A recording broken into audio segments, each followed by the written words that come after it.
아침에 잠깐 그런 생각이 들었습니다. 1년에 한 번 있는 굉장히 소중한 수련회, 여러분들 중요한 잔치인데 잔치에 이렇게 초대해 주신 것 굉장히 고맙고 감사하다는 생각이 아침에 불현듯 들었어요. 고맙습니다. 좋은 만남과 연대의 시간이 되면 좋겠습니다. 함께 말씀 읽겠습니다. 사도행전 2장 37절에서 47절 말씀입니다.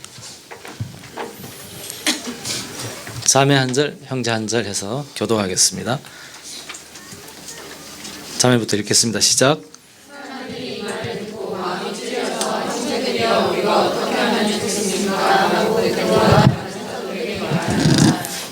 베드로가 대답하였다. 회개하십시오. 그리고 여러분 각 사람은 예수 그리스도의 이름으로 세례를 받고 제 용서를 받으십시오. 그리하면 성령을 선물로 받을 것입니다.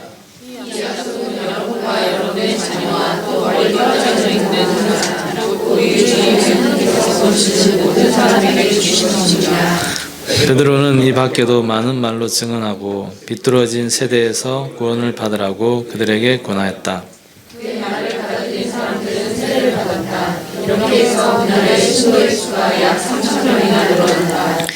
그들은 사도들의 가르침에 몰두하며 서로 사귀는 일과 빵을 떼는 일과 기도에 힘썼다.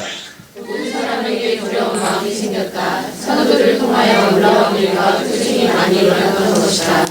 믿는 사람은 모두 함께 지내며 모든 것을 공동으로 소유하였다. 그들은 재산과 소유물을 팔아서 모든 사람에게 필요한 대로 나눠줬다. 그리고 날마다 한 마음으로 성전에 열심히 모이고 집집이 돌아가면서 빵을 떼며 순전한 마음으로 기쁘게 음식을 먹고 함께 하겠습니다. 하나님을 찬양하였다. 그래서 그들은 모든 사람에게서 호감을 샀다. 주님께서는 구원받는 사람을 날마다 다하게 하셨다. 약속하신 성령이 임하시고 나서 사람들이 그 임한 상황에 대해서 당황스러워하죠. 어떤 상태인지, 성령이 임한 그 상황이 지금 어떤 상황인지 사람들은 세술에 취했다라고 오해를 합니다. 뭔가 좀 이상했나 봐요. 세술에 취한 것이 아니라 성령에 취한 것이다. 술에 취한 것이 아니라 세술에 취한 것이다. 성령에 취한 것이다. 라고 해서 그 사건에 대해서 해석하는 설교를 베드로가 하고 있습니다.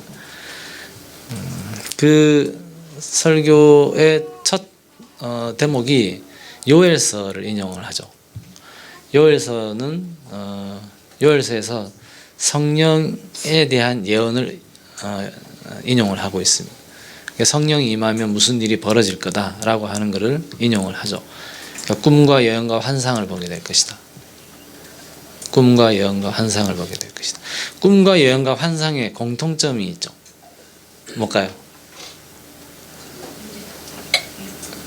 꿈과 예언과 환상의 공통점. 예. 앞으로 이루어질 일.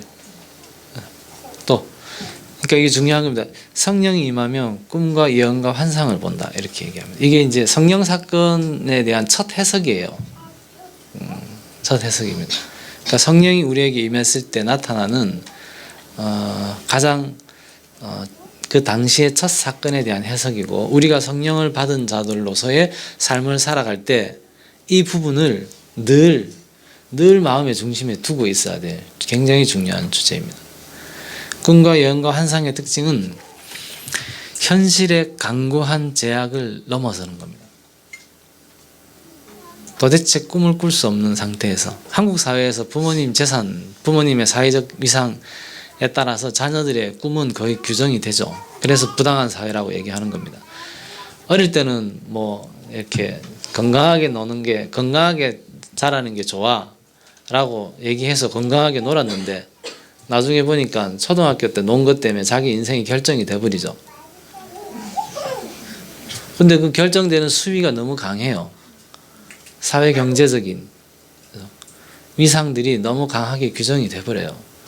어릴 때부터 공부를 해야 된다라고 집에서 내밀하게는 가르치지만 명시적으로 어느 교육기관에서도 그거를 떳떳하게 얘기하지 않아요. 사람은 경쟁에서 이기는 사람보다는 늘 승리하는 사람보다는 더불어 살 줄 아는 사람으로 자라야 된다. 이렇게 얘기하는 것이 교육 당국의 입장이고 언론의 기본 입장이에요. 공식적인. 그러나 실제 이루어지는 건 그렇지 않은 거죠. 않은 겁니다. 이런 현실들 속에서 우리가 어떤 꿈을 꾼다라고 하는 것은 이제 이런 거 아직도 너는 꿈꾸고 있네. 꿈꾸고 있네. 이렇게 되는 거죠. 철이 없다는 겁니다. 아직. 그래서 아직 어른이 안 됐다는 거죠. 어린애라는 거죠. 어린애라고 얘기합니다. 문익환 목사님은 나이가 많이 드셔가지고 꿈을 꾸셨어요. 원래 있었던 꿈이었죠. 명동 마을에서 윤동주와 함께 놀면서 꾸셨던 꿈인데 그 꿈이 잊혀졌다가 열심히 공부하셔가지고 구약학자로서 열심히 학자로서 인생을 사시다가 장준하의 죽음을 계기로 또 윤동주의 죽음이 기억이 되고 하면서 내가 그들의 빚진 삶, 그들의 목까지 살아야 되겠다라고 하는 꿈을 나이 한참 드셔가지고 꾸세요. 그러니까 꿈은, 성령이 주는 꿈은 육체적인 나이와 상관이 없습니다. 근데 육체적인 나이는 우리가 보통 꿈을 꾼다고 하는데 영향을 줘요. 그래서 어린아이들은 꿈을 많이 꿔요. 그리고 꿈과 현실의 경계가 굉장히 모호합니다. 아이들은 자다가 깨고 나면, 꿈 때문에 깨고 나면 한동안 현실 세계, 우리가 얘기하는 현실로 잘 못 돌아와요. 굉장히 길게 있어요. 그리고 아이들은 어린이집에 가가지고 있었던 일을 엄마한테 와서 집에서 얘기를 하는데 실제 있었던 일과 지어내는 일이 섞여요. 그래서 애들 얘기 듣고 어린이집에서 그런 일이 있었구나라고 다 믿기 어려워요. 그럼 반대로도 각오를 하셔야 됩니다. 집에서 무슨 일이 있었어요 라고 어린이집에서 얘기하는 거를 거지 그대로 들으시면 안 돼요. 그래서 공동체에서 어린이집을 한다거나 학교를 할 때 교사들이나 학부모들이 이런 것들을 잘 염두하고 있어야 됩니다. 안 그러면은 서로 오해해요. 오해하게 됩니다. 그러니까 그거는 우리의 기준으로는 거짓인데, 사실이 아닌 거짓인데, 아이들의 세계, 꿈과 현실이 교차하고 있는 세계 속에서는 그건 어떤 윤리적 기준에 합한 게 아니에요. 그러니까 꿈과 현실의 경계가 모호한 상태입니다. 어떤 친구가 군대 말년 휴가 받아가지고 저희 공동체 지도력 훈련이라고 하는 거기에 등록을 했어요. 첫 주는 자기가 못 참석을 못 하게 되고, 제대가 이제 첫 주 개강 이후에 하게 된다고 이제 꼭 붙여달라고, 등록시켜 달라고 이제 부탁하는 메일을, 그 친구가 말년 휴가 와서 광고를 보고 이제 메일 보냈는데, 메일 내용이 보면 자기가 제대해가지고 그 훈련을 받게 되면 그 적응하고, 현실에 적응하고 하는데 굉장히 도움되겠다. 군대에서 2년 동안 지내다가 현실 감각이 없다는 거죠. 와가지고 하는데 현실에 굉장히 도움이 될 것 같습니다. 이렇게 얘기했는데 제가 답변으로 뭐라고 얘기했냐면, 그 현실에 적응하려고 노력하지 말라고. 그래서 아마 공지훈 하고 나면 현실에 더 적응이 안 될 거라고. 성령의 첫 사건은 현실에 강고한 제약이 있습니다. 어릴 때 나는 연극을 하고 싶어요. 나는 어릴 때 그림을 그리고 싶었는데, 나는 어릴 때 운동을 하고 싶었는데, 어떤 획일화된 기준에 의해서 내 꿈이 거의 대부분 규제당하거든요. 규제당하게 됩니다.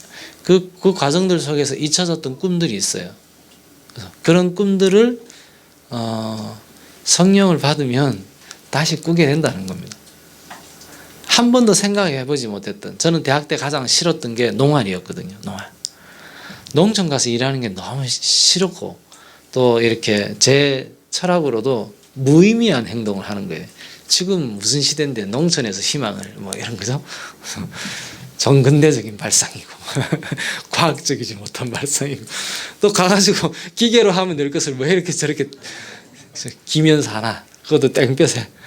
물론 지혜롭지 못했어요. 그 농활을 너무 이렇게 농촌 체험한다고 땡볕에 막 농사를 시키고 해가지고 농촌에 대해서 이제 너무 고통스러운 기억으로 남아버려요.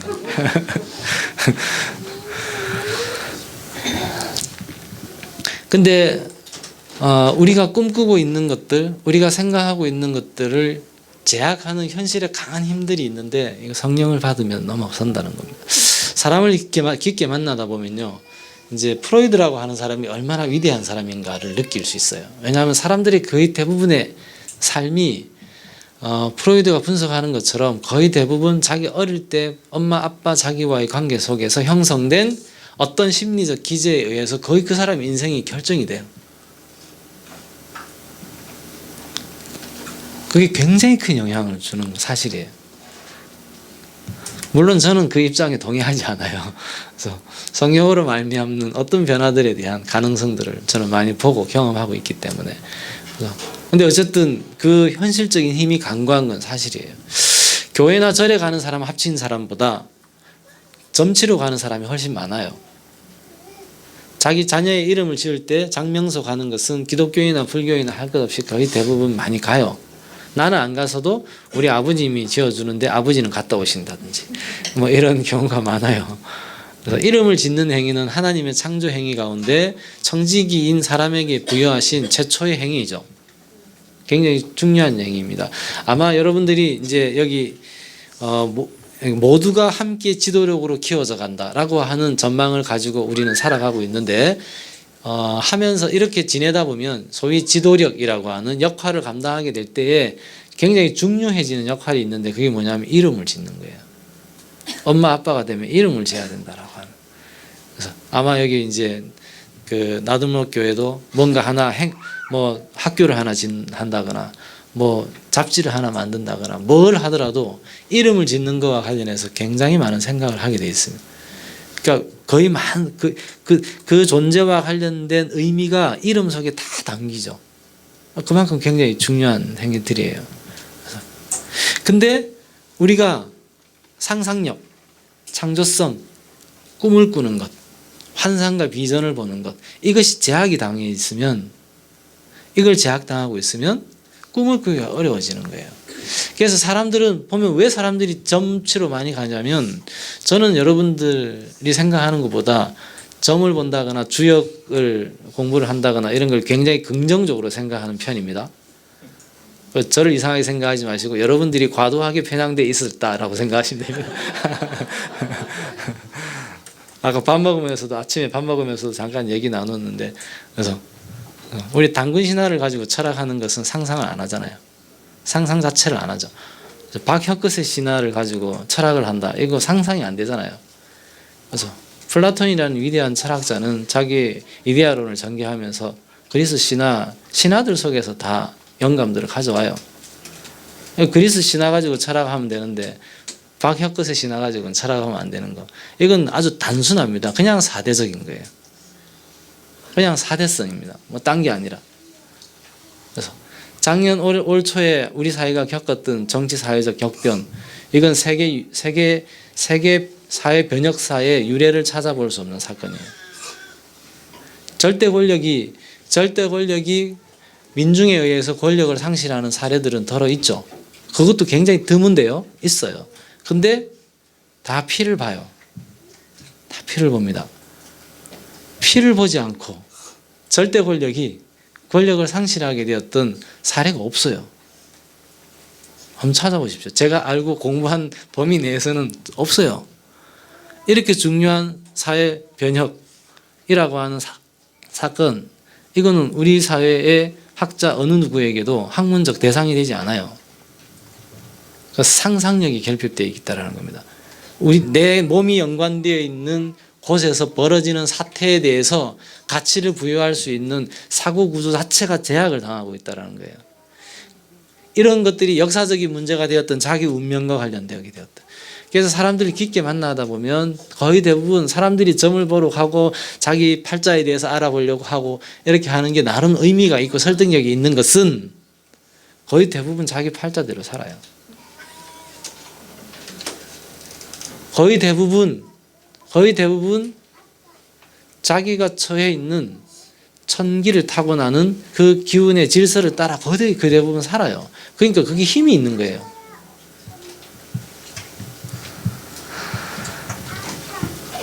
한번 보십시오. 여러분 아마 새로운 사람이 오고 우리가 교제를 깊게 하다 보면 이 사람이 어떤 성격이다, 어떤 기질이 있다, 이거 한 10년 지나보세요. 바뀌는가?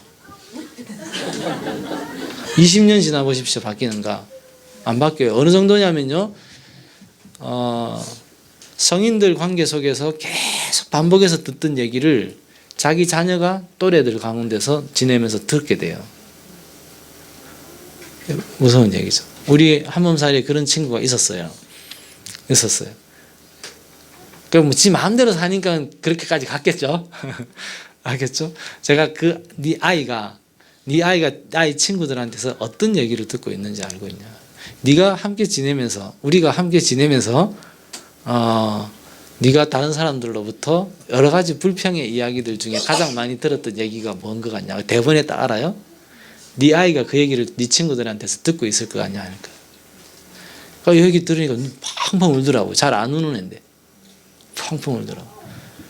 그 무섭죠. 일단은 저걸 세상 정사와 권세의 힘을 그 힘대로 일단 잘 이해하는 게 중요합니다. 그러니까 무시할 게 아니라는 겁니다. 그 힘이 얼마나 강력한 것인가. 사람의 운명과 팔자라고 하는 것이 얼마나 강력하게 작동하는 것인가. 그러니까 사람들이 그만큼 몰리는 거예요.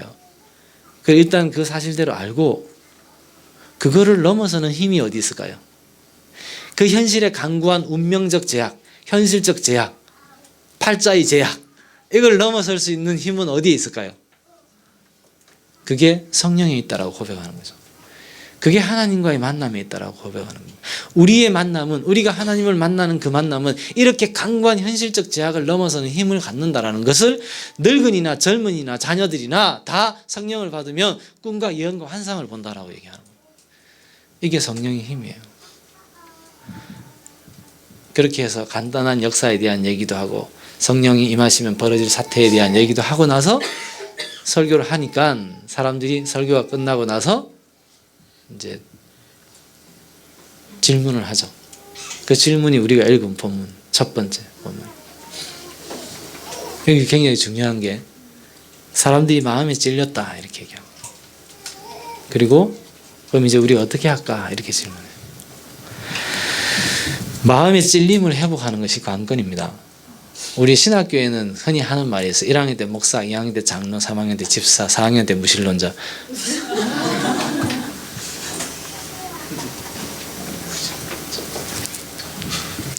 이제 점점 말씀 앞에서 찔림을 회복하는 게 어려워요. 제가 공동체 지도를 훈련하면서 오시는 분들 보면은 이제 10기가 지난주에 끝났는데 1년 동안 하는 건데요. 10기의 나이가 제일 어린 나이가 19살이고 나이가 제일 많은 분이 65세 은퇴하신 분이에요.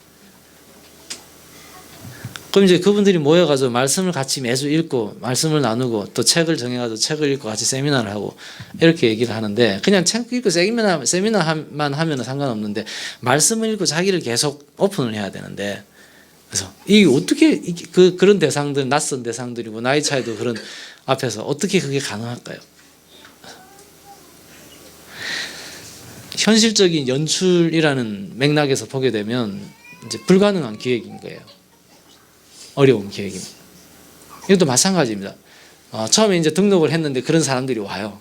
처음에는 옛날에 20대만 주로 왔었는데 시간이 지나면서 점점 나이층이 점점 올라가더니 65세까지 온 거예요. 없어요. 그럼 이제 처음엔 그 생각했어요. 이게 될까? 이 나눔이 될까? 보통은 20대 여성이 40대 이상의 아저씨와는 대화하는 게 근원적으로 불가능하다라는 전제 속에 있죠.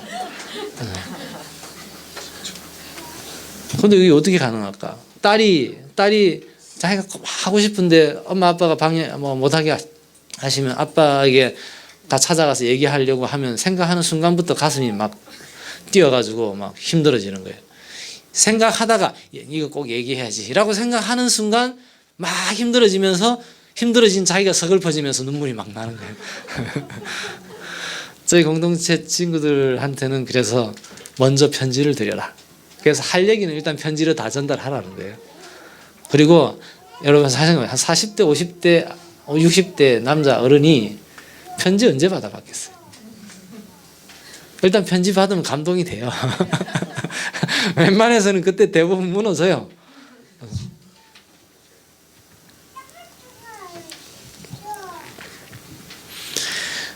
말씀을 읽으면서 마음의 부담을 갖는 것, 이거는 정상입니다. 정상입니다. 말씀을 읽으면서 마음의 찔림이 생기는 건 정상이에요. 성령을 받고 성령으로 말미암아 벌어지는 사건을 보게 되면 내가 마음이 찔리는 것은 정상이에요. 그 이상한 게 아니에요. 이상하거나 낯설거나 어렵거나 이런 문제가 아니에요. 그게 정상입니다. 새로운 사건, 내 코드에 들어오지 않는 새로운 사건에 대처하는 두 가지 마음의 자세가 있는 거죠. 하나는 내 코드 안에 들어오지 않기 때문에 이걸 자꾸 제거하려고 하는 겁니다. 그렇게 되게 되면 현실의 강구한 제약에 영원히 지배를 당한 채 살게 됩니다. 그 패러다임 속에 늘 살게 돼 있어요. 그래서 그걸 넘어서야 되는데 넘어서는 건 상당한 모험을 감수해야 됩니다. 그래서 잘못 넘어설 수도 있는 거잖아요. 그래서 이 모험은 더 빠른 파국을 경험할 수도 있어요. 그러나 생명은 이 모험을 중단하는 순간 생명으로서의 생명력을 잃어요. 어차피 가야 할 길이라는 겁니다. 구더기 무서워서 장 안 담글 수 없다라는 거죠. 가야 할 길입니다. 생명이 마땅히 직면하게 될 과정이에요. 마음의 찔림을 회복하는 것이 관건입니다. 마음이 교만하거나 체험에 길들여지면 더 이상 하나님 말씀에 마음의 찔림을 느낄 수가 없습니다. 하나님 말씀은 죽은 교훈이 아니죠. 살았고 생명력 있는 말씀입니다. 말씀이 더 이상 마음을 찌르지 않는 것은 신앙생활이 교양과 사교가 될 때 그렇습니다. 교양과 사교라고 하는 것은 내 존재의 실존을 건드리지 않아요. 그걸 전제하고 조금 더 세련된, 조금 더 멋스러운 삶을 위해서 필요한 거예요. 혹 우리 신앙이 그렇게 전락할 수 있다는 겁니다. 20세기의 가장 위대한 철학자라고 하는 화이트헤드라고 하는 철학자가 종교와 관련된 얘기를 하면서 했던 말이에요. 그래서 종교가 타락했을 때 나타나는 전형적인 현상은 종교가 사교화된다는 거예요. 교양화된다는 거예요. 말씀을 읽으며 순종의 수위를 자기 처지와 이해관계에 맞게 설정하려는 영적인 교만인 것입니다. 종교가 생명력을 잃고 타락할 때 나타나는 전형적인 현상입니다. 사회적 영향력과 도덕성을 상실하고 교인들의 삶은 시대 우상이 강요하는 삶에 무기력해집니다. 문제 자체를 느끼지 못하거나 문제를 느껴도 이미 체념에 토대한 종교 문화에 길들여지는 것이죠. 성경은 실패한 자들의 이상을 기록한 책이 아닙니다. 말씀 앞에 서서 이상적이니 현실이니 어쩌니 하는 것은 믿음이 어떤 것인지, 은혜로 사는 삶이 어떤 것인지 그걸 잊어버린 영적 질병을 앓고 있는 겁니다.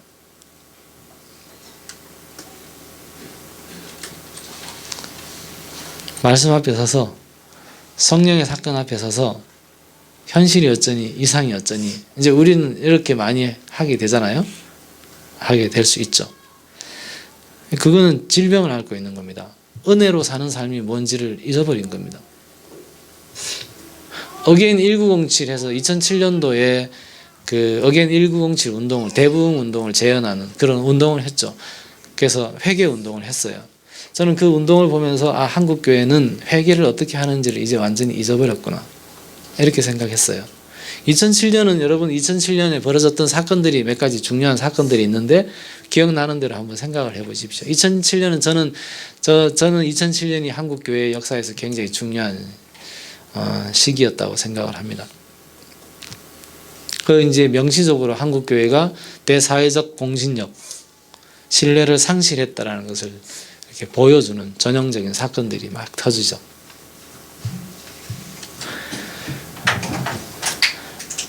분당샘물교회 선교했던 사람들이 피랍을 당하고 죽임을 당하고 했던 사건도 그때 있었습니다. 그게 아주 소위 얘기해서 선교를 보수적으로 하는 그런 사람들이 아니었죠. 아니었습니다. 욕먹을 사람이 욕먹은 게 아니라, 그래서 굉장히 그런 걸 주의하고, 특별히 주의하고, 그리고 그런 세계관에 대한 훈련들을 많이 했던 사람들, 그 교회가 한국 교회의 대표적인 지탄의 대상이 됐어요. 그러니까 의미하는 바가 큰 겁니다. 우리가 욕먹을 사람이 욕먹었으면 그래서 고소하다 이렇게 생각할 수 있는데 많은 생각을 하게 되죠. 2007년도는 한국교회 장로교 목사 한수 100주년 기념 예배가 있었어요. 그때 이만열 장로님이 그 이제 참여하신 분들이 다 그 당시는 분열되기 전이니까 고신 통합 합동 이 목사들이 다 함께 연동교회에 모여가지고 집회를 했었습니다. 예배를 드리고 했는데 그때 특강 강사로 이만열 장로님 오셨어요. 저도 거기 한 달 참여했었는데 그분은 이제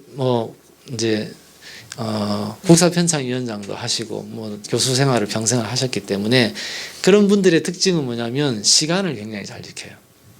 어디 가서 얘기할 때 시간을 잘 지켜요. 그리고 그분은 실제로 저희 기독청년 아카데미에서 자주 모셔서 강의를 듣는데 그런 걸 아주 이렇게 칼같이 하시는 분이에요.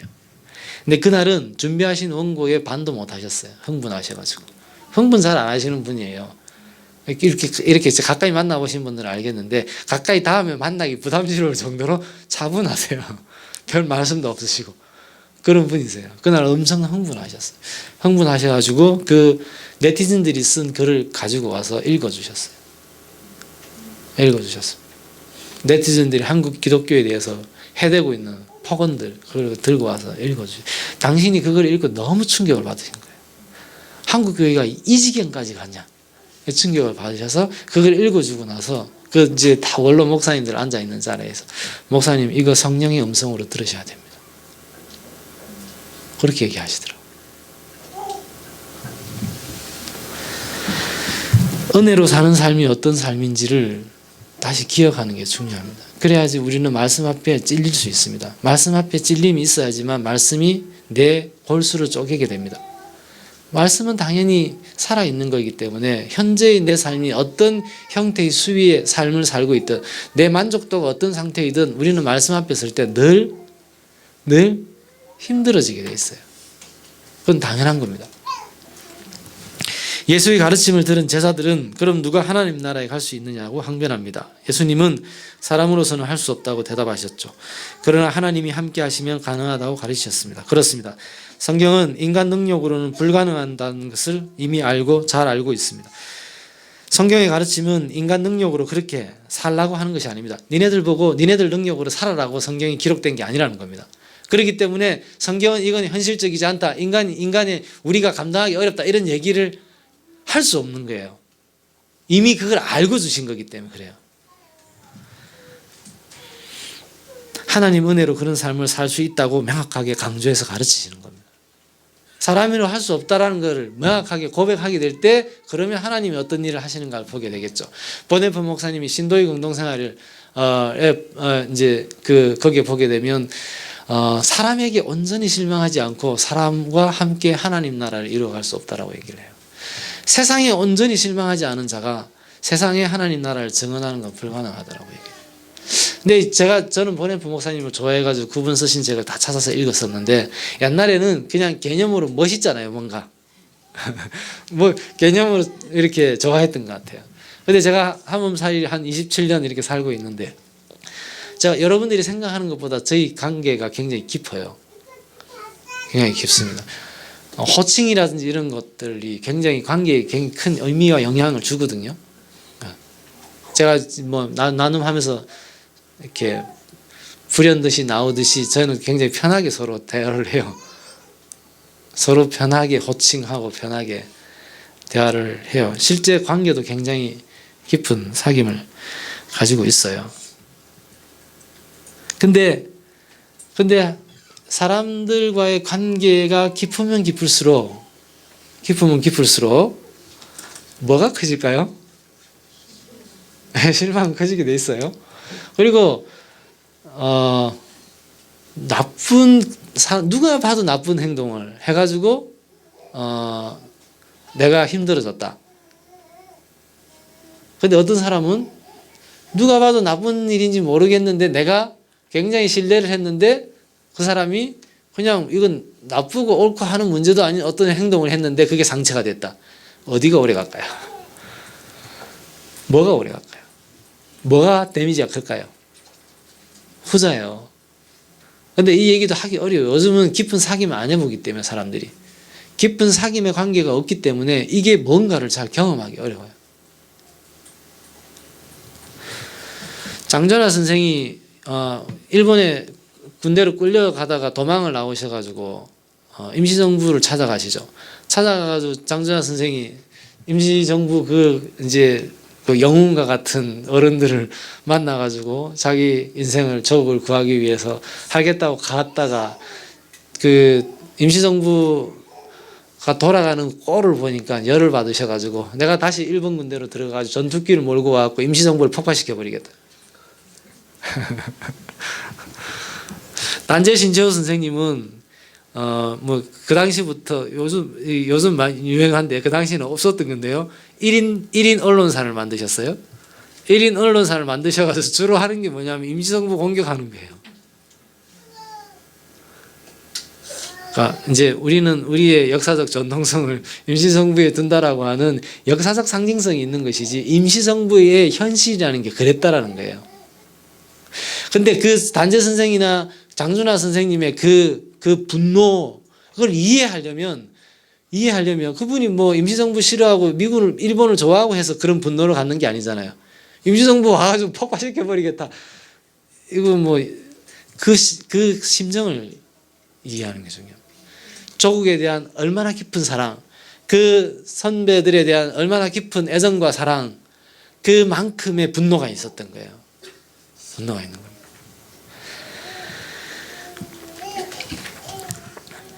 말씀의 도전 앞에서 성령 사건으로 현지화되는 하나님 나라의 현실을 목격하고도 저건 너무 이상적이다. 이 정도면 돼. 우리는 할 수 없어. 현실적으로 가능하냐?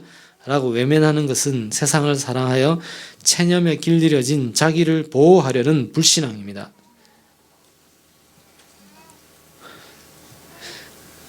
그런데 누구나 이런 생각을 한 번씩 하거든요. 저도 해요.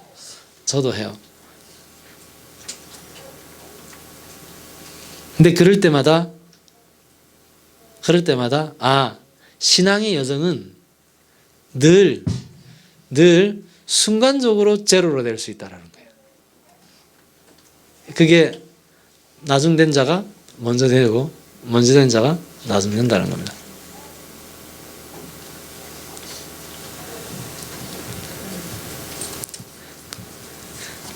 이런 생각이 근데 굉장히 설득력이 있어요. 그렇지 않습니까? 설득력이. 어찌 보면 뭔가 말씀 앞에 뭔가 상향하는 삶을 살기를 꿈꾸는 무리들 안에 가장 많이 드는 생각 중에 하나가 이런 생각일 겁니다.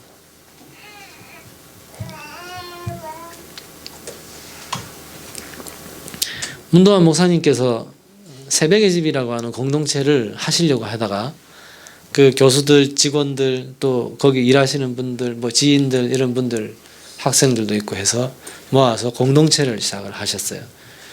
시작을 하시고 서울에서 이제 모임을 하시다가 이제 시골로 가려고, 농촌으로 가려고 3월 2일 날 이제 떠나는 날이에요. 근데 3월 1일 날 설교를 잘못하셔가지고 감옥에 가셨어요. 그래가지고 이제 지도력이 갑자기 없는 상태에서 이제 그분들끼리 우왕좌왕 하다가 일단 갔는데 거기 이제 적응을 잘 못하셨어요. 거기도 지도력이 있어요. 그 우리나라 농촌 유기농사 운동의 아주 대표적인 어르신인데 그분과 같이 했는데 그분은 굉장히 그 수도적 영성 이런 이제 신앙의 형태를 가지고 있는 분이셨어요. 그러니까 근데 이 문도환 목사님 같이 했던 분들은 노래하는 거 이런 거 엄청 좋아해요. 노래하고 놀고 이런 거 좋아해요. 술 마시고 노래하고 이런 걸 굉장히 좋아하는 그런 분위기였어요. 이게 가가지고 이게 안 맞은 거예요. 문도환 목사님이 계셨으면 아마 이게 조율이 됐을 텐데 그래서 결국은 그렇게 얼마 못 있다가 다 헤어졌어요. 근데 이제 저희가 수리에서 공동체를 시작해 놓으니까 이제 기장 측의 목사님들이 민중교회 하시는 분들이 그 사순절날 모여가지고 그 금식 기도회를 하시더라고요. 매해. 근데 거기에 초대를 받아가지고 이제 저희 공동체 얘기하는 시간을 가진 적이 있었는데 얘기를 딱 끝내고 나니까 그 박영근 목사님이 제일 자장이셨는데 박영근 목사님이 이렇게 택청을 치시면서 우리가 하려고 했던 교회가 바로 이런 거야 이렇게 얘기하시는. 그러니까 이제 자기 민중교회 제자들, 이제 후배들 다 같이 있는 자리죠. 그러면서 하는 얘기가 칭찬한답시고 하는 얘기가 뭐냐면 주변 분들이 뭐냐면 수유리에서 하는데 그 옛날에 문도환 목사님이 새벽이집 하다가 실패했는데 그 니네들 열심히 잘 해봐라. 이제 이렇게 덕담을 해주셨어요. 제가 그렇게 말씀을 드렸어요. 저는 새벽의 집이 실패했다고 생각하지 않습니다. 하나님이 새벽의 집을 거기까지 하게 하신 거죠. 그리고 새벽의 집과 일면식도 없었던 젊은 사람들을 통해서 하나님이 다시 그 운동을 부활하게 하신 거죠. 그러니까 하나님 나라 운동은 이렇게 개성된다는 겁니다. 그러니까 이미 우리 안에 있는 능력으로 우리가 어디까지 한다 이런 게 존재하는 게 아니에요. 이미 받은 은총, 기억할 수 없는 받은 은총들을 기반으로 해서 한 걸음 한 걸음 가는 거죠. 저희가 농촌으로 갈 때 어떤 분이 야 도시에 있는 것도 희망인데 농촌으로 가면 니 농촌 살아본 적도 없고 우리 농촌에서 살아본 사람이 없거든. 야 가가지고 얼마나 힘든지 알아? 서울에 도시에서 이렇게 있는 건 니네가 도시에서 늘 살아. 개인 농촌 가가지고 지금까지 그나마 하고 있는 것도 잘 하고 있는데 너무 무리하지 말라는 거죠. 무리하지 마. 재산을 공유하는 모임이 있는데 그걸 한다고 할 때도 처음에 그런 얘기 들었어요. 야, 그럼 뭐 그런 것까지 하려고 하냐? 괜히 그런 거 하다가 어려워지면 어떡하려고 그러냐? 여기까지 하는 것도 나름 의미가 있으니까 그냥 이거 그냥 잘 지켜나가면 되지 않겠냐? 이렇게 권면해 주시는 분들이 많아요. 좋은 의미로. 그때마다 늘 생각이 있었어요. 누군가 가야 할 길이라면 누가 가는 게 더 유리하냐는 거죠. 누군가 가야 할 길이라면 언젠가 가야 할 길이라면 여기까지 간 사람이 가면 되잖아요. 그렇게 가다가 안 되면 그걸 매개로 해가지고 우리가 사라져야 될 상황이 오게 되면 그러면 거기까지 우리 몫이라고 생각하고 사라지면 되잖아요. 특정한 개체가 연명하는 것, 쭉 이어서 살아가는 게 뭐 그렇게 중요하냐 이거죠. 그거는 플라톤이 생각하는 사고의 방식이에요. 그래서 예수가 생각하는 역사 개성의 방식은 십자가와 부활의 방식이에요.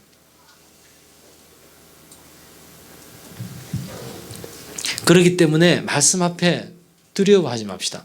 말씀 앞에 부담스러워요. 마음에 찔림을 받는 것은 당연한 일인데 그것을 현실과 이상이니 이런 얘기들로 자꾸만 치부하지 말자라는 거죠. 나도 다 해봤는데 안 되더라. 나도 다 해봤는데. 제가 가장 듣기 싫었던 얘기입니다. 제가 어제 쓴 글에는 이건 사단의 속삭임이라고 이렇게 쓴 적이에요. 진리는요, 억압할수록 강해지는 특성이 있어요. 진리의 가장 위험한 게 뭔지 아세요? 어떤 가치, 진리를 따라 살아가는 삶에 있어서 위험한 것은 누군가를 억압한다. 그럼 오히려 더 강해지는 속성이 있습니다. 근데 정말 위험한 건 뭐죠? 뭘까요? 모호한 거예요. 이게 지금 적이 하는 소리인지 아군이 하는 소리인지 모호한 거예요. 뭔가 새로운 것을 해보려고 하는 사람들에게 가장 유혹이 되고 헷갈리게 만드는 것이 나도 다 해봤는데 안 되더라는 겁니다. 이거는 신앙의 조언이 아니죠.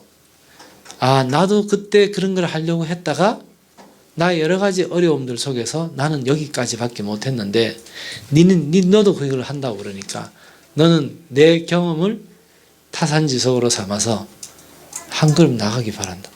그럼 너와 내가 한 몸이 되면 어떻게 돼요? 우리는 한 걸음 더 간 거잖아요. 이게 신앙 공동체가 역사 속에서 계승하고 전진해가는 방식.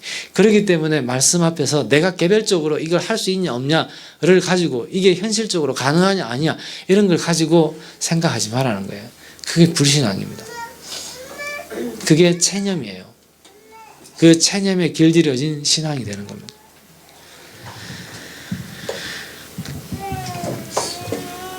할 수 있거든이 무슨 말이냐? 하나님은 능지 못할 일이 없다. 이 말씀은 하나님 능력을 자신의 세속적 욕망을 위한 도구로 이용하라고 하는 것이 아닙니다. 세상 한가운데서 예수의 하나님 나라 복음을 따라 사는 것이 연약한 인간인 우리에게 매우 어렵고 어리석고 불가능해 보이지만 하나님의 권능으로 능히 하나님 나라를 살 수 있다는 고백과 다짐입니다.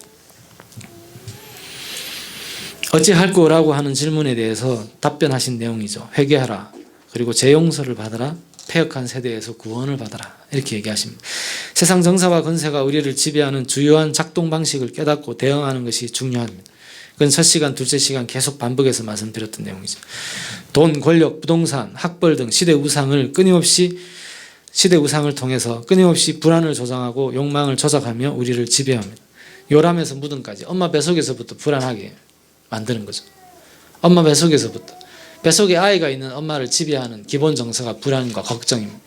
그래서 출산하고 나서 제일 먼저 듣는 얘기가 출산 과정 속에서 계속 듣는 이 스트레스가 그래서 아이의 건강과 관련된 얘기. 양수검사 한번 받아봐야 되겠습니다. 아이가 약간 박동수가 조금 팔 움직임이 약간 어쩐데, 다리 길이가 어쩐데, 양수검사 한번 받아봐야 되겠습니다. 그 얘기 듣고 양수검사 안 받을 사람이 어디 있겠습니다. 양수검사 자체가 기형을 만들어낼 수 있는 위험이 있는 거예요. 근데 그런 걸 알고도 안 할 수가 없죠. 대부분 하게 돼요. 안 한다 하더라도 계속 불안하죠. 불안합니다. 끊임없이 불안을 조성합니다. 끊임없이 불안을 조성. 죽을 때도 마찬가지입니다. 옛날에는 너 나중에 아프면 어떡할래? 이렇게 얘기했는데 지금 어떻게 합니까? 너 그냥 죽으면 누구에게? 너 보험도 안 들고 죽으면 누구에게? 네 아내와 자식들에게, 네 배우자와 자식들에게 못할 짓을 하는 거다. 이렇게 돼요. 이제는 죽음까지 상품화되고 있어요. 죽음까지 상품화되고 있어요.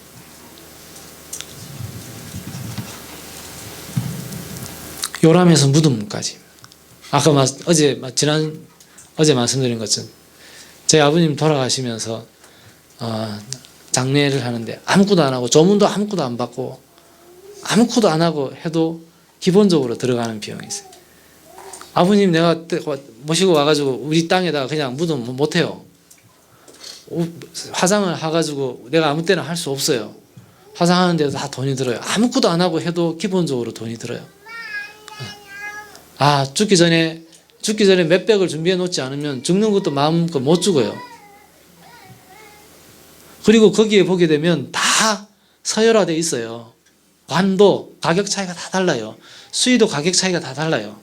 거기 들어가는 모든 품목들이 다 가격 비교를 해놨어요. 그래서 아무것도 없어가지고 아무것도 못 해주는 마음이 어떨까요? 또 그런 것들을 계속 보다가 돌아가시기 때문에 그래서 요람에서 무덤까지 우리는 불안을 조장당하고 있어요.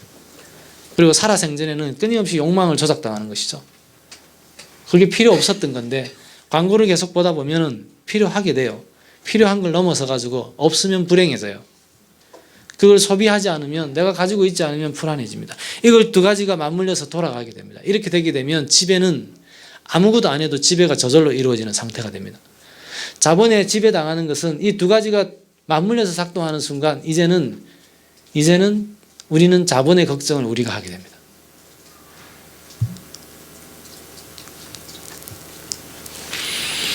욕망을 조작당한다라고 하는 것은 자기를 상실하는 거예요. 자기를 상실하는, 내 욕망이 없는 거예요. 내 욕망이 없어요. 내가 뭘 하고 싶어 하고 내가 뭘 사고 싶어 하는데 그건 내 욕망이 아니에요.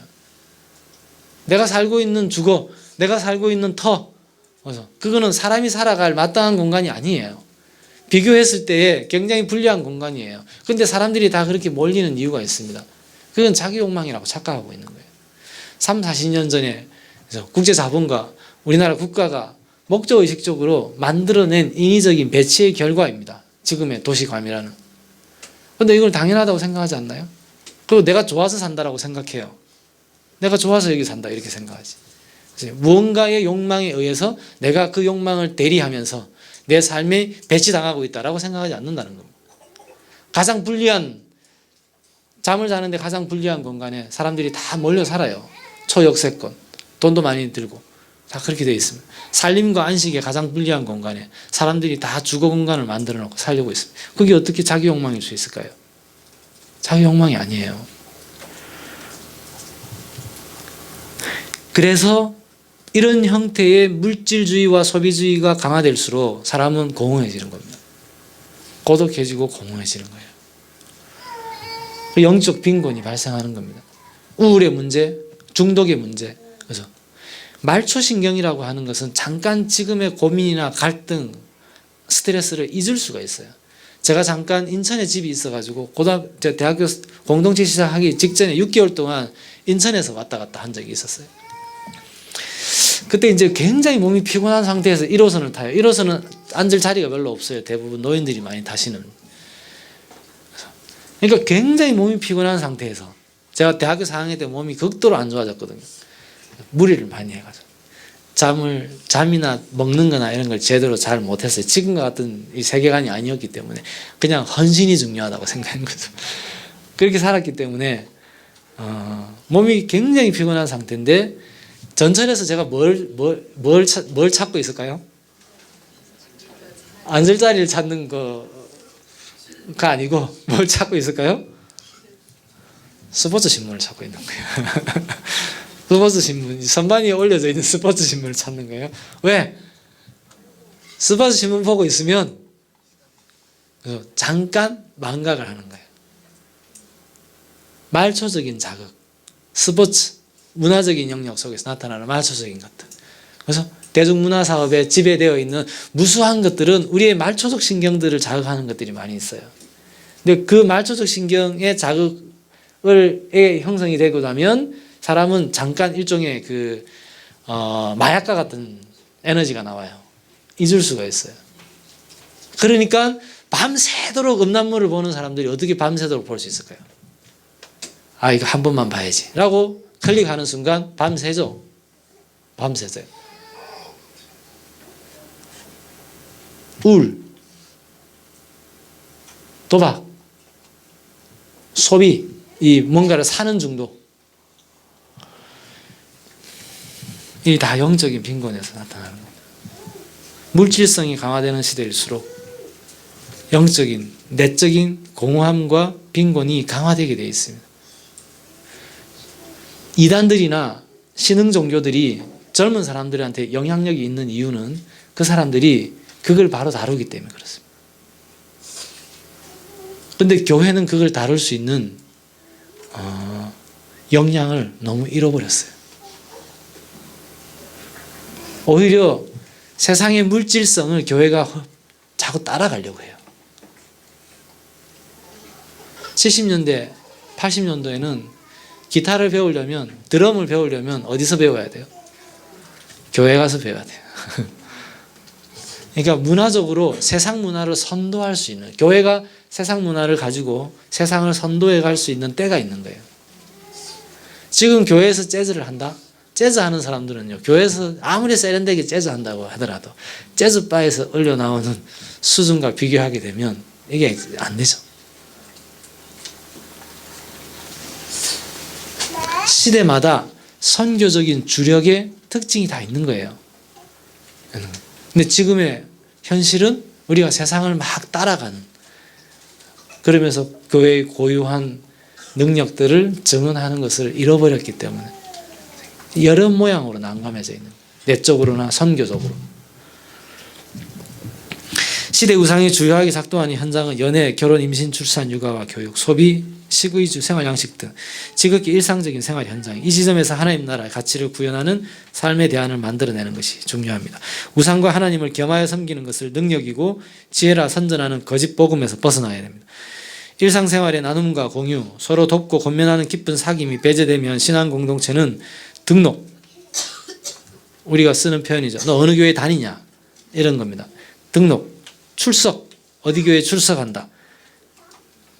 그리고 제시된 예식, 이것이 예수 믿는 것의 정체성이 되어버려요. 이게 국가교회의 문화입니다. 국가교회의 문화는 국가교회의 문화에서의 예수 믿는 사람, 신자의 정체성은 등록이에요.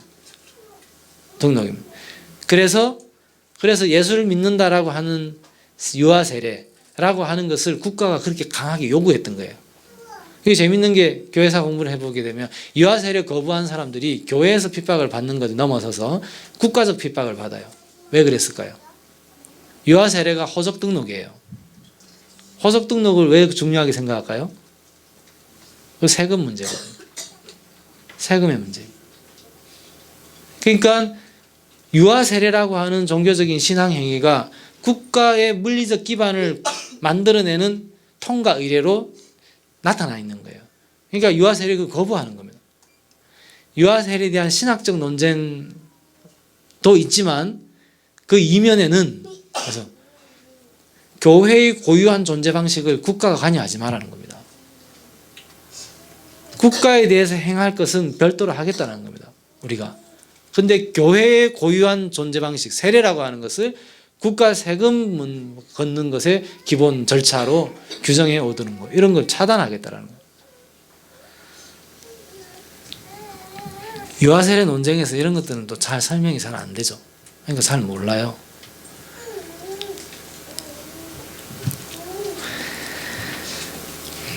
예수의 하나님 나라 운동을 제국 권력에 복무하는 국가 종교로 만들어버린 것은 인류가 범한 가장 큰 신성 모독이며 가장 교활한 거짓입니다. 국가교회 문화에 길들여지면 성도의 깊은 사귐을 거추장스럽게 여기고 겉사귐을 당연시합니다. 신앙하는 삶의 역동적인 관계를 규례와 예식이라는 형태로 고착시켜버립니다. 패역한 세대에서 구원을 받고 성령을 선물로 받아야 한다고 얘기합니다. 예수의 하나님 나라 운동은 성령이 비둘기같이 임하는 사건으로 시작되었습니다. 선지자들이 선포했던 메시아 날의 이상이 성령을 통해 실현될 것이라고 약속하십니다. 예수님의 죽음을 앞두고 두려워하는 제자들에게 보혜사 성령을 약속하셨습니다. 땅끝까지 이르러 하나님 나라의 증인이 되라는 소명은 약속하신 성령을 받는 것에서 시작이 됩니다. 여러분, 소명이라고 하는 것, 출애굽에서 가나안에 가잖아요. 약속의 땅에 하나님의 백성들이 만들어지는 과정인데 그 과정이 출애굽 40년이에요. 출애굽 40년은 되돌아가고자 하는 욕망을 탈색시키는 과정이에요. 그래서 차라리 애굽이 좋았다. 차라리 애굽이 좋았다. 이 정신세계를 탈색시키는 과정입니다. 근데 여기는 굉장히 중요한 것이 담겨 있다는 것을 저희 한몸살이로 살면서 많이 깨달았어요. 저희는 99년도에 공동체가 전체 대침묵하는 시간을 가진 적이 있습니다. 우리 안에 있는 육신의 소욕들이 자라고 있다는 걸 발견하고 하나님과의 사귐보다 인간적 사귐이 훨씬 강했어요. 하나님과의 사귐을 거부한 게 아니라 하나님의 사귐을 열심히 했고, 근데 그 열심보다 인간적 사귐이 더 가까웠어요. 그러면 그래도 문제가 생길 수 있구나라는 걸 깨달았습니다. 그래서 모든 것을 다 중단하고 모든 하던 사역들, 사적인 교제들을 다 중단하고 공예배, 그때는 한 달에 한 번씩 예배를 드렸는데 한 달에 한 번씩 예배를 드리는 것만 함께하고 나머지는 다 침묵하는 시간을 갖자. 그리고 우리의 첫 부르심이 합당하면 우리가 100일 후에 다시 만나자. 첫 소명이 희미해졌거나 달라졌으면 떠나자. 이렇게 하고 100일 동안 침묵하는 시간을 가졌어요. 그리고 나서 우리가 인수동에 가게 됐어요. 마을이라고 하는 소명을 받았어요. 이전에는 저희 이름이 3번째 바뀌는 건데 아름다운 마을 공동체가 아니었어요. 그 전에는 다른 이름이었습니다. 2000년도에 마을이라는 새로운 소명을 받으면서 희년의 현재화라는 소명을 받으면서 교회 이름을 희년마을교회라고 하는 교회를 개척을 해요. 저희는 공동체를 토대로 지역교회를 개척하는 이런 모델을 가지고 있는 희년마을교회를 개척을 합니다. 2000년도에 개척을 했습니다. 그때 받은 소명입니다. 마을과 희년의 현재화, 희년의 현재화를 마을을 매개로, 이런 소명을 받았어요. 그 소명은 99년 9월부터 있었던 그 침묵이라는 우리의 출애굽 과정이었어요. 정결케 되는 과정이었죠. 2007년 8년도에도 우리는 그런 시간을 가졌습니다. 침묵하는 시간을 갖고 성찰하는 시간. 99년도에 하던 일을 다 중단했는데 2007년 8년도에는 연대 활동만 중단을 했어요. 연대 활동을 하지 않고 아이들 가르치는 일들은 지속적인 책임을 져야 되기 때문에 교육하는 일을 중심으로만 두고 나머지 사역들을 다 중단을 하고 보낸 적이 있습니다. 이 좀 길게 갔어요. 2년 동안. 지루했어요. 뭔가 이렇게 힘있게 치고 나가야 되는데 맨날 회개와 성찰, 회개와 성찰. 그럼 지루해지잖아요. 좀 지루하다 싶을 정도로 하나님이 길게 끌고 가시더라고요. 그게 끝나고 2009년도에 우리는 홍천에 분립하게 됐어요. 그러니까 왜 출애굽이 필요했는가? 왜 출애굽 40년 광야 생활이 필요했는가? 그래서 예수에게 있어서 광야 40일이 왜 필요했는가? 성경이 가르쳐준 하나님 나라 운동은 아주 고유한 전개 방식을 가지고 있는데 침묵, 자기를 내려놓는 것과 하나님의 뜻을 받는 것을 함께 한다는 거예요. 소명을 받는 것, 부르심을 받는 것과 정결케 되는 것이 다 맞물려 있다는 거죠. 말씀을 듣고 마음에 찔려 어떻게 할까요? 묻는 이들에게 제자들은 예수께서 하신 말씀을 다시 명확히 강조하십니다. 성령을 선물로 받으라. 성령을 받은 하나님 백성들은 전혀 새로운 삶을 삽니다. 당시 메시아를 기다렸던 유대의 다양한 분파들과는 전혀 다른 새로운 삶이 시작되었습니다. 성령을 충만하게 받은 이들은 함께 모여 말씀을 읽고 하나님을 찬미합니다. 함께 밥 먹고 나누며 모임과 기도에 힘씁니다. 재물을 자기 것이라 여기지 않고 서로 통용하고 나눕니다. 서로의 필요를 채워 핍절한 사람이 없고 백성에게 칭송을 받았다고 성경은 증언합니다. 성령 사건을 통해 생성된 새로운 삶이라고 하는 것은 예수를 머리로 하는 한몸된 공동체로 사는 것이죠. 유대인과 이방인이라는 구도로 전개되던 기존 질서를 넘어서는 새로운 질서가 시작되었습니다. 예수의 하나님 나라 운동이 성령 사건을 통해 역사 속에 전면화됩니다. 하나님 나라를 증언하는 새로운 주체가 생성되었습니다. 욕망은 어떤 관계 속에서 있느냐에 따라서 다양하게 드러납니다. 우상이 지배하는 관계 속에서는 우상이 조작하는 욕망이 더욱 강화되어 드러납니다. 공은 공을 낳고 살을 낳는 건 마찬가지입니다. 시대의 우상이 작동하는 관계 속에 있으면 그 시대의 우상에 의한 욕망이 우리 내면에서 생성되게 되어 있습니다. 욕망은 관계를 바꾸는 것이 중요합니다. 욕망을 억압하려고 하지 말고 욕망이 생성되는 관계를 바꾸는 게 중요합니다. 우상이 조작하는 것과 다른 새로운 욕망을 생성하는 새로운 관계가 필요한 것입니다. 신앙 공동체는 하나님 나라의 삶을 욕망하도록 돕는 관계망입니다. 세속적 욕망이 교인들의 삶과 관계를 지배하는 것은 신앙 공동체의 본질을 상실했기 때문에 나타나는 현상입니다. 하나님의 주되심을 실제 삶에서는 배반하며 사는 것이죠. 신앙 공동체는 말씀과 성령의 은혜로 세상의 욕망과 다른 욕망을 만들어내고 세상이 선호하는 것과 다른 삶을 살도록 돕는 관계망입니다. 성령이 보혜사, 옆에서 돕는 자라고 하는 것은 바로 이런 실제적 의미를 갖는 은혜의 말씀인 것입니다. 서로 비추고 서로 목표하는 친밀한 공동체의 삶이 상실되면 결국 예식 중심의 종교문화, 제사, 국가교회로 전락하게 됩니다. 세속적 권력 구조를 위기화하게 되고 그 권력 작동을 수렴한 교회와 교인들의 삶은 자기의 선한 의도와 무관하게 자의반 타의반 결국 시대 우상을 재생산하는 삶을 살게 되는 것입니다.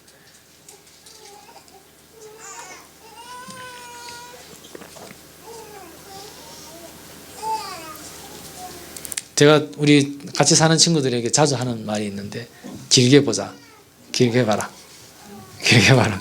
왜 그러면 하냐면 길게 보면 어제 말씀드린 대로 나를 지배하는 힘이 뭔지 흔적이 보여요. 길게 보게 되면 지금 내가 아둥바둥하고 있는 이게 길게 보면 별것 아니라는 것을 보게 돼요. 그 작은 이해관계 때문에 길게 봤을 때 그 소중한 생명을 잃는 선택들을 우리는 많이 하거든요. 길게 보고 넓게 보는 게 중요하다는 겁니다. 근데 여기서 중요한 것은 어제 말씀드린 것처럼 자기 몸에서 시작하는 게 중요합니다. 자기 몸에서 시작. 그래서 생태운동하는 사람들이 즐겨하는 슬로건이 있죠. 생각은 지구적으로 하고 실천은 지역적으로. 우리는 이거는 뭐 생태주의자들이 만들어낸 개념이 아니고요. 교회를 이해하는 방식이에요. 교회는 우주적으로 존재하고 교회는 지역적으로 존재하는 겁니다. 그래서 이 지역이라는 게 바로 마을을 얘기하는 거예요. 마을을 얘기하는 거예요. 이해관계 없는 동선을 얘기하는 겁니다. 이해관계 없는 관계망, 삶터를 얘기하는 겁니다.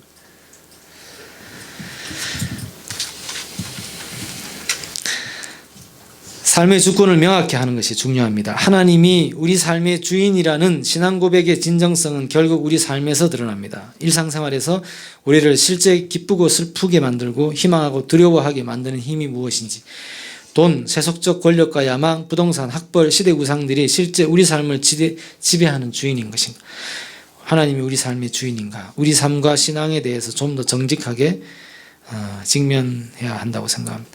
예수님은 재물과 하나님을 겸하여 섬길 수 없다고 명확히 경고합니다. 예수께서 죽으실 것을 가르치신 이후에 순환예구를 처음부터 하지 않죠. 순환예구는 일종의 고급 교육 과정이에요. 그래서 본문은 비로소 이 얘기를 하셨다 이렇게 얘기합니다. 예수께서 죽으실 것을 순환예고를 하신 이후에 제자들은 누가 더 큰가라는 권력 다툼을 했다고 성경은 고발하고 있습니다. 3번 반복해서 나타납니다. 순환요구가 3번 반복되는데 반복 다 편집하는 사람이 짓궂죠. 그래서 누가 크냐에 대한 논쟁이 나와요. 하나님께서 예수님께서 2-3사람이 모인 곳에 내가 너와 함께 하겠다. 너희와 함께 하겠다 그랬습니다. 2-3사람이 모인 곳에 하나님이 함께 하지 않으면 무슨 일이 벌어질까요? 권력 노름이 벌어집니다. 결혼할 때 선배 목사님들에게 제일 많이 들었던 얘기. 초반에 잡아라. 뭘 잡으라는 거예요? 초반에 잡으래요. 군 먹으러 갔을 때 군 지휘관들하고 관계에서 그래서 초반에 잡으래요. 초반에 잡아요. 군종 장교 이렇게 부르는 게 제일 무시하는 거예요. 최중위 이렇게 얘기하면 무시하는 거예요. 목사님 부르는 게 최상이에요. 군종 참모 중간이에요. 제가 갔더니 군종 장교 이렇게 부르더라고요. 초반에 부딪혀야 된대요. 이게 목사 이 군목이라는 직위가 좀 특이해가지고 지휘관들이 좀 함부로 못하는 면이 있어요. 그러니까 초반에 만만하게 보이면 안 된다는 거예요. 붙으라는 거예요. 그분이 군종 장교라고 부르면 자기 나름대로 다 이유가 있겠죠. 자기 눈에 봤던 군대 목사들이 그 수준으로 보였으니까 그렇게 부르겠죠. 그리고 그건 내 직위가 틀린 직위도 아니거든요. 군종 장교 맞아요. 그거 가지고 뭐 부딪힐 게 뭐가 있겠습니까? 곳곳에 우리는 권력 노름을 하려고 들어요. 두세 사람이 모이면 누가 높은가를 가지고 싸우게 돼요. 한국 교회가 전쟁이 있었기 때문에 전쟁 이후에 한국 교회를 시작하게 되게 되면 어찌 보면 1세대가 끝나고 있는 거예요. 100여 년 이상이 됐지만 선교는 전쟁 이후에 완전히 나라가 엉망이 됐다가 다시 개척을 하는 과정이 됐기 때문에 그때의 지도력들이에요. 그게 이제 1세대가 마감이 됩니다. 한국 교회는 정확하게 이 지점에서 교회의 권력이, 교회의 주인이 누구인지를 정확하게 보여주고 있습니다. 교회의 주인이 하나님이 아니다라는 것을 한국 교회는 역사 속에서 보여주고 있어요. 어느 교회도 이 권력의 이양이라는 문제, 그래서 지배력의 이양이라는 문제 앞에서 다 홍역을 앓고 있습니다. 홍역을 앓고 있어요. 그거는 지역 교회만이 아니에요. 선교단체들도 마찬가지. 다 홍역을 앓고 있어요. 버젓이 우리 교회의 질서와 안정을 위해서는 그렇게 하는 게 좋다라고 당회가 공식적으로 답변을 해요. 자기가 하는 말이 무슨 말인지 모른 채 얘기를 해요. 교회의 주인이 하나님이 아니라는 것을 당의 이름으로 공표를 해요.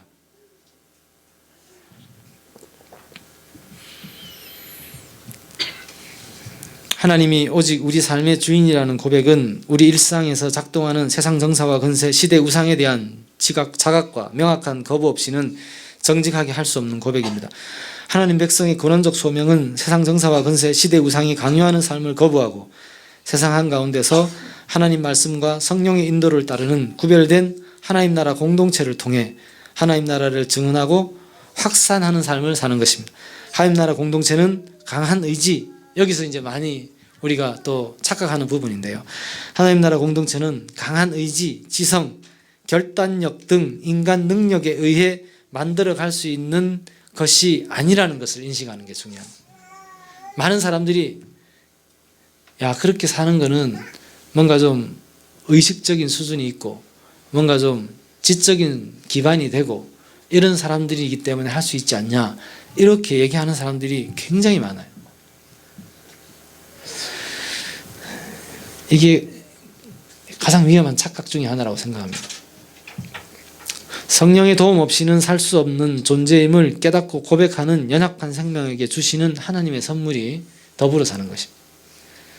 더불어 살 줄 아는 것은 더불어 사는 것과 관련된 여러 가지 갈등의 요소를 처리할 수 있는 기술력을 가지고 있는, 인지적인 역량을 가지고 있는, 이성적인 역량, 감성을 조율할 수 있는 역량, 이런 인간의 역량을 가지고 있는 사람들이 모여서 공동체를 하는 게 아니에요.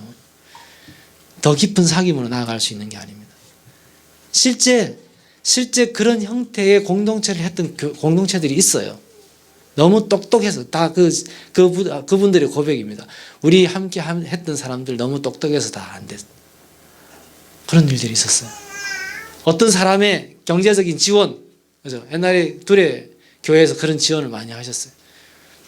빌라 만들어주고 거기서 니네 공동체로 살아.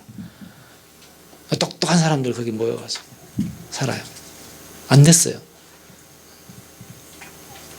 똑똑한 사람들이 모여가지고 똑똑한 결단을 할 수 있고 똑똑한 결단력을 가지고 있는 사람들이 살 수 있는 게 아니에요.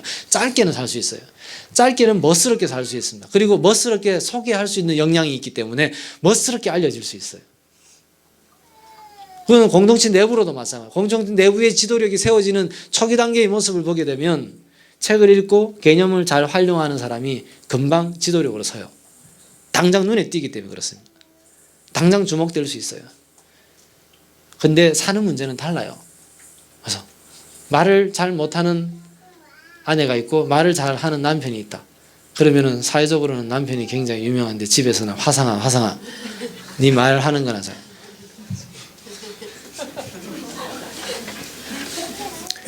엄마는 일찌감치 내보다 힘이 약해지고 엄마는 맨날 아버지한테 욕먹고 이런 모습이지만 엄마가 가지고 있는 지도력은 몸으로 형성된 지도력이에요. 그래서 엄마가 초라한 모습이지만 엄마와 자식과의 관계는 굉장히 고유한 지도력을 가져요. 요즘은 많이 달라졌지만 아버지가 집에서 갖는 지도력은 굉장히 허상이 많아요. 허상이 많습니다. 그냥 힘이 있기 때문에 인정받는 게 많아요. 벌어오기 때문에 어쩔 수 없이 이런 경우. 그러니까 사람과 사람, 몸과 몸, 생명과 생명의 교감 능력이 없기 때문에 그런 거예요. 그래서 이 공동체 초기에 지금 여러분들 비슷한 막 결혼하고 애 놓고 막 이런 사람들이 많은 이 시기에 저희가 우리 안에 회자되었던 얘기입니다. 육아와 살림에 참여하지 않은 남자는 구원받기 어렵다. 이런 여러분은 박수를 치시지만 제 아내가 이 얘기를 들으면 웃기고 있네 이러고 그래도 한 발 한 발 가야 하는 중요한 깨달음들을 가지고 가는 게 중요하다고 생각합니다. 참 안 바뀌는 게 있어요. 가부장적인 정서들이에요. 참 안 바뀌더라고요. 저는 사회과학 공부를 하고 역사 공부를 하고 신학 공부를 하면서 논쟁을 많이 해요. 제 머릿속에서 논쟁을 굉장히 많이 해요. 저는 지금도 어떤 낯선 책을 읽고 나면은 혼자 그 책의 내용과 논쟁을 많이 해요. 그래서 제가 같이 사는 사람들은 왜 이렇게 혼잣말을 많이 해? 토론을 하는 거예요. 제가 학교 다닐 때는 친구들이랑 토론을 많이 했고요. 지금은 토론할 그런 게 많이 없으니까 혼자 논쟁을 많이 해요. 그러다가 이제 명쾌한 게 나타나면 막 혼자 막 기뻐하고 그렇게 해요. 근데 새로운 걸 공부해서 받아들이고 나면 그 다음에 내 삶으로 가져오는 게 별로 어렵지 않았어요. 근데 잘 안 되는 게 있는데 이 가부장적인 건 잘 안 되더라고요. 제가 집회 안 하고 그냥 지나가는 남자들 보면 남자들이 뭐 이렇게 역사의식 없이 사나 이렇게 생각하면서 동시에 집회하고 있는 여성들을 보면서는 여자들이 뭐 이런 거 하나 그런 수준이었습니다. 그런 수준이었어요. 제 생각에서는 10년, 제 아내 입장에서는 15년, 결혼 이후에. 그래서 안 바뀌어요. 나의 바뀜은, 나의 변화는 그래서 늘 원점으로 돌아가는 평가를 받아요. 그만큼 생각을 바꾸는 것보다 몸의 습속을 바꾸는 게 어렵다는 겁니다. 하나님 나라는 개념을 설정한다고 사라지는 게 아니라 내 몸의 습속을 바꾸는 게 중요합니다. 습관과 몸에 배어 있는 것들. 하나님 나라는 연약한 자들이 하나님의 은혜를 구할 수밖에 없는 연약한 자들에게 주시는 은혜입니다. 은혜. 자기 현실의 이해관계를 중심으로 타협하거나 합리화하지 말고 하나님 말씀을 정직하게 따르는 것이 중요합니다. 우리가 하나님 말씀을 정직하게 따르고자 하면 인간이 얼마나 연약하고 가난하고 애통한 존재인지를 더욱 절실히 깨닫고 직면하게 됩니다. 성경은 그 가난함과 애통함에 하나님 나라의 신비한 능력이 있다고 증언합니다. 가난한 자는 복이 있나니 하나님 나라가 이들의 것이다라고 얘기합니다. 예수께서는 십자가와 부활 사건을 통해 온 삶과 온 몸으로 하나님 나라의 신비한 능력을 증언하셨습니다. 먹을거리를 기르는 것, 먹고 입고 자는 것, 결혼, 임신, 출산, 육아와 교육 등 삶의 가장 근본되는 일상은 모두 생명을 살리는 겁니다. 생명을 살리는 것이 우리 일상의 가장 근본되는 일들이죠. 그래서 저희는 농이라고 하는 것을 육아, 살림, 농사 이것을 하나로 보고 이해를 해요. 밭에서 생명을 살리는 것, 아이 생명, 가정에서 아이를 생명을 살리는 것, 기르는 것 이건 다 똑같이 생명 살림입니다. 생명을 경시하는 문명은 삶의 가장 근본적인 이 생명 살림의 일상을 업신여기고 기피하게 만들게 되어 있습니다. 육아와 살림에 참여한다는 것은 인생을 담보 잡히는 거라고 생각할 수밖에 없어져 있는 사회라는 겁니다. 성경은 그 가난함과 애통함에 하나님 나라의 신비가 있다고 얘기를 했었죠. 삶의 가장 근본되는 일상은 생명을 살리는 일이라고 하는 것을 잊지 말아야 합니다. 한 공동체가 성장하는 세대를 위해 주목해야 하는 것은 어떤 프로그램이나 제도를 마련하는 것이 아닙니다. 생명 살림의 문화와 가치를 회복하는 하나님 나라 공동체를 만들고 그 정신과 삶을 보고 배울 수 있게 하는 것이 가장 중요합니다. 어떤 제도를 만들거나 어떤 프로그램을 만드는 것이 본질이 아니라 그냥 이모 삼촌들의 삶의 모습 속에서 그냥 더불어 살고 있는 생명 살림의 문화를 보고 배울 수 있도록 하는 게 중요한 것이죠. 네 것 내 것 없는 일상의 사귐과 나눔들을 보고 배우도록 하는 겁니다. 그 속에서 염치를 지키며 살아가는 게 무엇인가를 보고 배우도록 하는 겁니다. 그래서 와보라하여 함께 먹고 살며 제자들을 가르치신 예수님의 삶과 가르침에서 배우는 것이죠. 지금 세대와 다음 세대를 나눈 채 다음 세대를 위해 무엇을 할 것인가를 논의하는 것을 주의해야 합니다. 이런 방식은 늘 다음 세대를 위한다는 명분으로 지금 자기 과제를 방기하는 결과를 낳게 됩니다. 다음 세대를 위해 할 일은 지금 우리가 수행해야 할 삶의 근본적 과제를 정직히 수행하는 것에서 시작됩니다. 하나님 말씀을 정직하게 따르고 주되심을 실제 삶에서 고백하는 철저한 제자 공동체의 삶을 만들어가는 것입니다. 미래의 희망은 미래에 있는 것이 아닙니다. 미래를 희망할 수 있는 것은 그 희망의 잠재력이 현재에 있을 때 가능한 일입니다. 미래에 완성될 하나님 나라는 언제나 지금 여기에 살아 있습니다. 기도하겠습니다.